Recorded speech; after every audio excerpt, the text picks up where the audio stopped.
So this is the packing I've just done for my CRF 250L. If I'm going to do some camping for a few days, I'm going to do a bit of tent. So what I've tried to do is bring as much, there's the tent, I'll bring the weight as much forward as possible and keep as little as possible on the back. So I've put on a couple of these Molle bags here. The tools are here. I think the waterproof trousers are in there and a couple of things in a pump. This is my waterproof jacket. This is a bag with the sleeping bag and clothes in there, all in waterproof bags. That's surplus to requirements.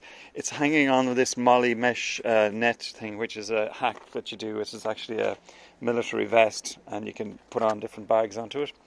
I'm going to have a bungee net there for extras. I'm going to have a little backpack on my back, and I've got this net here. I've got this is for glasses and plastic gloves and stuff like that, and this phone holder. I've got the power supplies there, retracting mirrors, and that's the packing, guys. So hopefully I'll be able to get across the really tough tracks on the Tet, Wales, for a couple of days on my way to the Peak District in the UK for the Lightweight Adventurers Festival.